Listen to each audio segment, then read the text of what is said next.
8वां अध्याय। भारत के महान वैज्ञानिक सर जगदीश चंद्र बोस। जगदीश चंद्र बोस ने वायरलेस का आविष्कार मार्कोनी से पहले ही कर लिया था। यह उत्तेजक टिप्पणी सुनकर मैं रास्ते के किनारे खड़े होकर विज्ञान विषयक चर्चा कर रहे प्राध्यापकों के एक दल के पास जाकर खड़ा हो गया। यदि उनमें सम्मिलित होने के पीछे मेरी भावना जाति के अभिमान की थी तो मुझे उसका खेद है। भारत न केवल गूढ़ चिंतन में वरन भौतिक विज्ञान में भी प्रमुख भूमिका निभा सकता है, इस बात के प्रमाण में अपनी गहरी अभिरुचि को मैं अस्वीकार नहीं कर सकता। आप कहना क्या चाहते हैं सर? प्राध्यापक महोदय ने प्रसन्नतापूर्वक स्पष्टीकरण दिया। वायरलेस कोहेरर और विद्युत तरंगों की वक्रता दर्शाने वाले एक यंत्र का आविष्कार सबसे पहले बोस ने किया था, परंतु इस भारतीय वैज्ञानिक ने अपने आविष्कारों से कोई आर्थिक लाभ उठाने की चेष्टा नहीं की। शीघ्र ही उन्होंने अपना ध्यान अजैव से जैव जगत की ओर मोड़ दिया। वनस्पति शास्त्रज्ञ के रूप में उनके द्वारा किए गए क्रांतिकारी आविष्कार उनके भौतिक विज्ञानी के रूप में किए गए मौलिक आविष्कारों से भी कहीं अधिक बढ़ चढ़कर हैं। मेरे ज्ञान में वृद्धि करने वाले प्राध्यापक महाशय का मैंने विनम्रतापूर्वक धन्यवाद किया। उन्होंने आगे कहा, ये महान वैज्ञानिक प्रेसिडेंसी कॉलेज में मेरे सह अध्यापक हैं। दूसरे ही दिन मैं उस ऋषि तुल्य महान ज्ञानवेत्ता से मिलने उनके घर गया, जो मेरे घर के पास ही था। लंबे समय से मैं दूर से ही उनके प्रति श्रद्धा भाव रखता आ रहा था। गंभीर, प्रशांत और एकांत प्रेमी वनस्पति शास्त्रज्ञ ने शिष्टतापूर्वक मेरा स्वागत किया। उनकी आयु 50 से 60 वर्ष के बीच थी।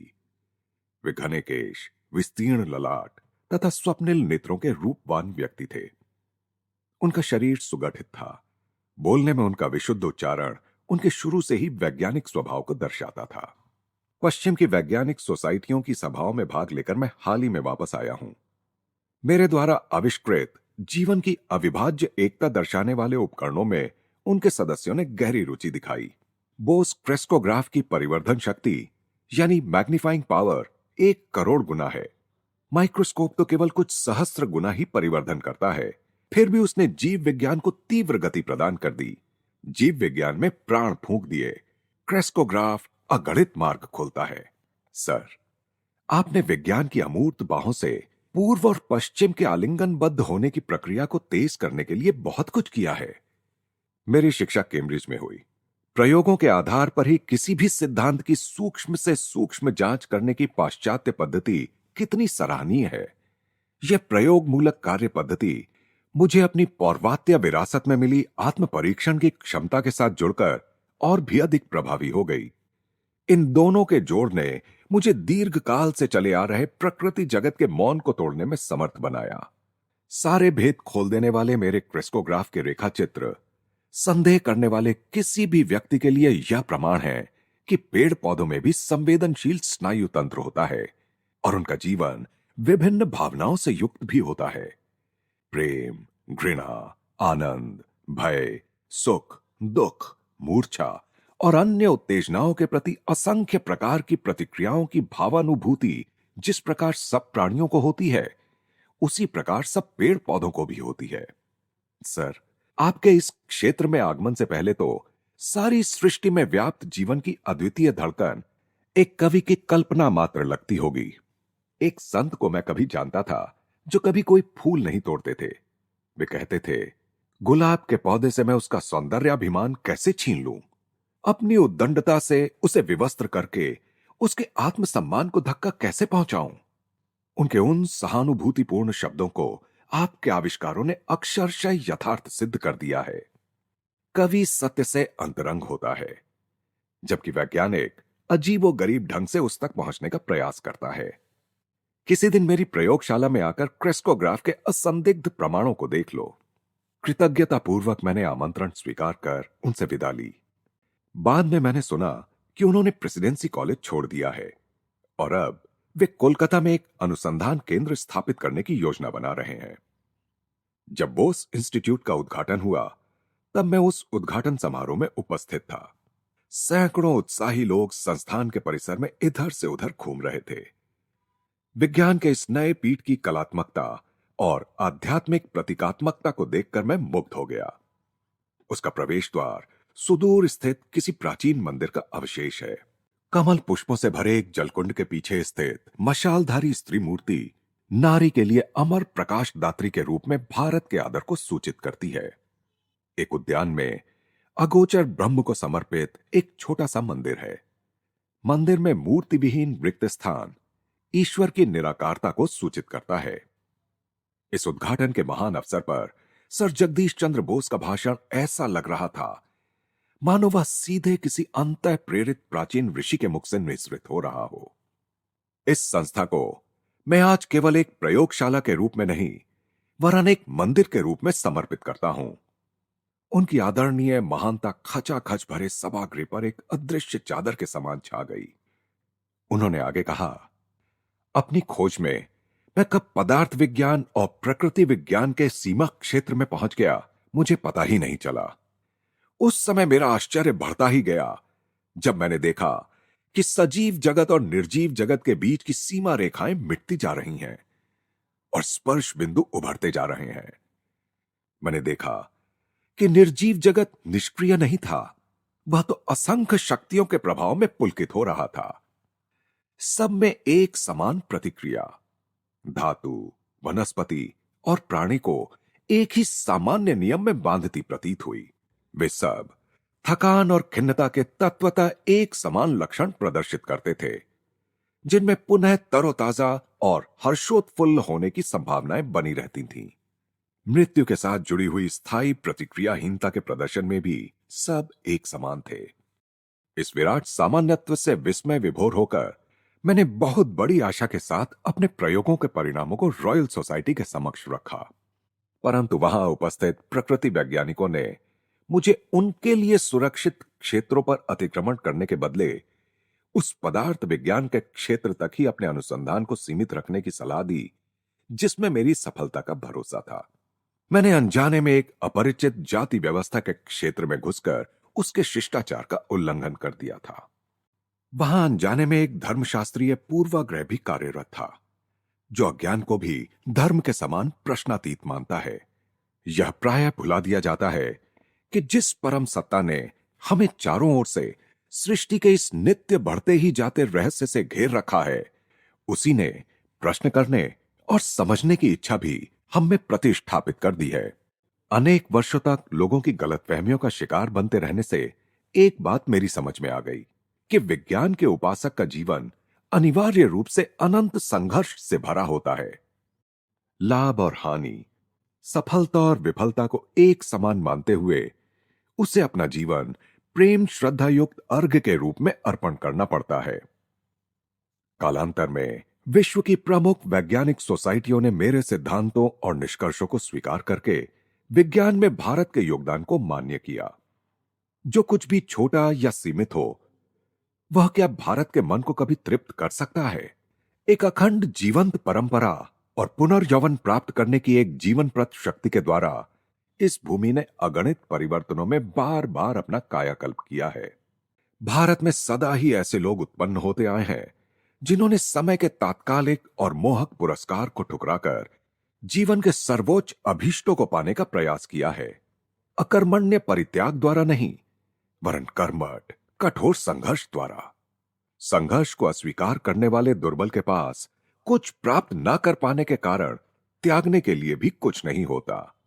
जिसने संघर्ष कर विजय प्राप्त की हो, केवल वही संसार को अपनी विजय के अनुभव का फल प्रदान कर उसे समृद्ध कर सकता है। इस बोस प्रयोगशाला में जड़ पदार्थों की प्रतिक्रिया पर अब तक किए जा चुके कार्य से और वनस्पति जीवन के अप्रत्याशित तथ्य सामने आ जाने से पदार्थ विज्ञान, प्रकृति विज्ञान, चिकित्सा, कृषि और यहां तक कि मनोविज्ञान के क्षेत्र में भी अनुसंधान के अत्यंत विस्तृत क्षेत्र खुल गए हैं।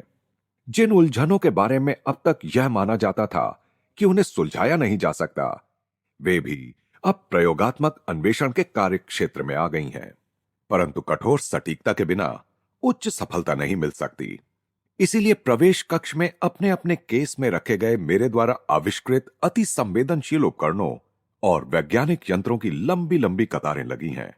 वे दृश्यमान आभास के पीछे छिपे सत्य को खोजने के लिए आवश्यक दीर्घकालिक अनवरत प्रयत्न की तथा मानव के सीमित सामर्थ्य की परिसीमाओं को लांघने के लिए आवश्यक अविराम कठोर परिश्रम, लगन और उद्योगशीलता की गाथा सुनाते हैं।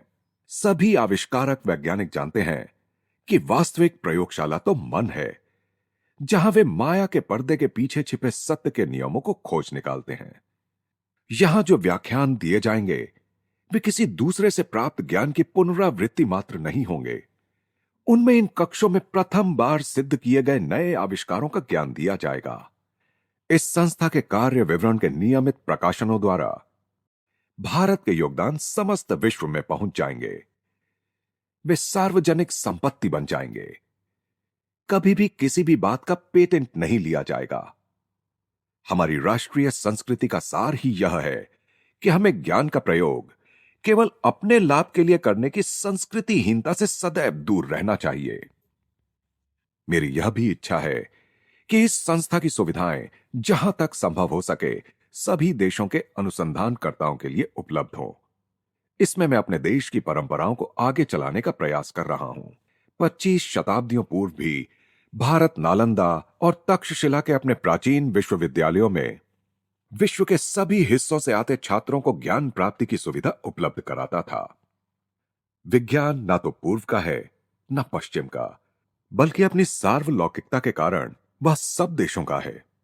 परंतु फिर भी भारत इसमें महान योगदान देने के लिए विशेष रूप से योग्य है। भारतीयों की ज्वलंत कल्पना शक्ति तो ऊपर ऊपर परस्पर विरोधी लगने वाले तथ्यों की गुत्थी से भी नया सूत्र निकाल सकती है, परंतु एकाग्रता की आदत ने इसे रोक रखा है। यह संयम मन को अनंत धीरज के साथ सत्य की खोज में लगाए रखने की शक्ति प्रदान करता है। उस महान वैज्ञानिक के उन अंतिम शब्दों को सुनकर मेरी आंखें छलछला उठीं।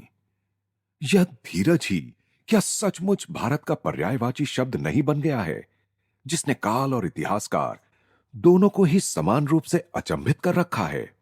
उद्घाटन दिवस के थोड़े दिनों बाद मैं उस अनुसंधान केंद्र में फिर से गया।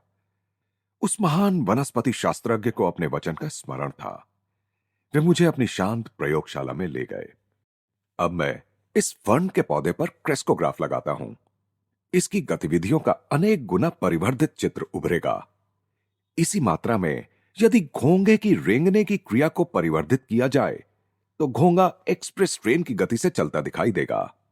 मेरी दृष्टि उत्सुकतावश पर्दे पर लगी हुई थी, जहां फर्न की परिवर्धित छाया दिख रही थी। सूक्ष्म से सूक्ष्म जैव क्रियाएं भी अब स्पष्ट दिखाई दे रही थीं। मेरी मंत्रमुग्ध आंखों के सामने वह फर्न का पौधा अत्यंत धीरे धीरे बढ़ रहा था। बोस महाशय ने पौधे की नोक को धातु की एक छोटी सी छड़ से छुआ।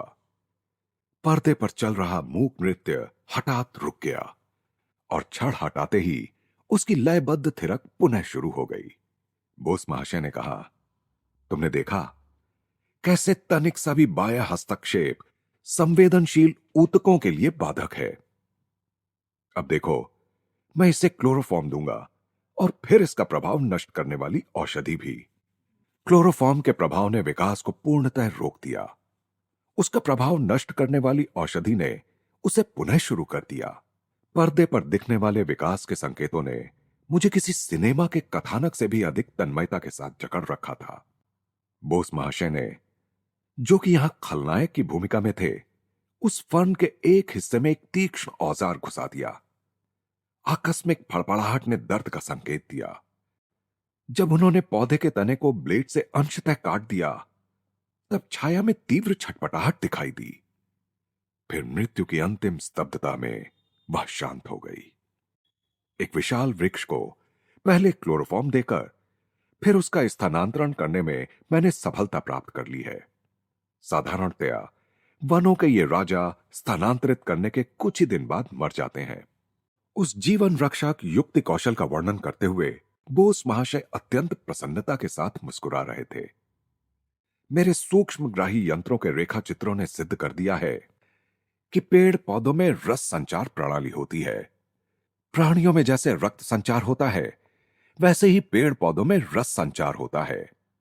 पेड़ पौधों में रस की ऊर्ध्व गति को केवल केशिका आकर्षण यानी कैपिलरी अट्रैक्शन सदृश किसी यांत्रिक क्रिया के आधार पर स्पष्ट नहीं किया जा सकता, जैसा कि सामान्यतः प्रयास किया जाता है। क्रेस्कोग्राफ ने इसे सजीव कोशिकाओं की क्रिया के रूप में दर्शाया है। पेड़ के अंदर से लंबी गोलाकार नली चलती है जिसमें क्रमिक वृत्तों में सिकुड़ने वाली लहरें उठती रहती हैं जो हृदय का काम करती हैं।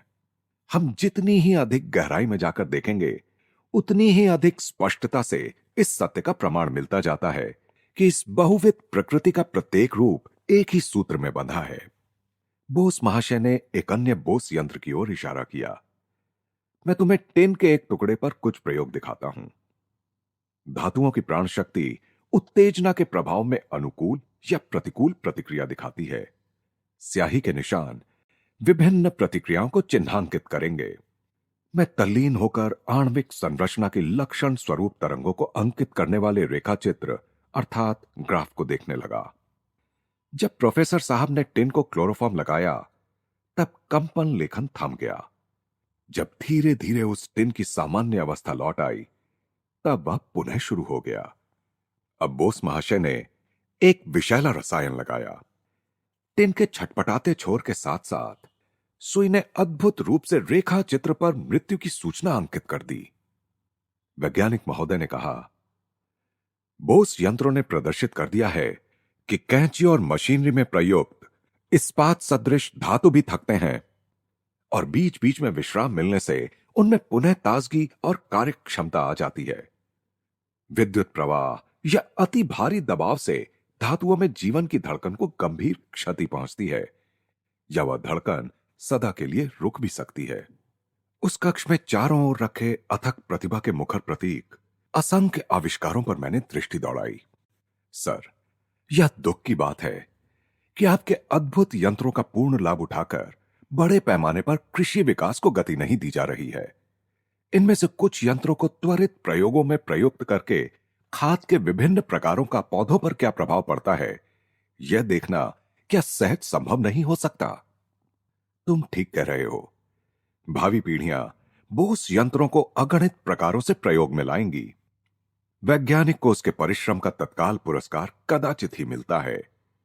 सृजनात्मक सेवा का आनंद ही उसके लिए पर्याप्त है। उस अदम्य ऋषि के प्रति अपनी हार्दिक कृतज्ञता व्यक्त कर मैंने उनसे विदा ली। मैंने सोचा, उनकी अद्भुत प्रतिभा की विस्मयकारी उर्वरता क्या कभी निःशेष हो सकती है? बढ़ते वर्षों के साथ उनकी प्रतिभा में कोई कमी नहीं आई।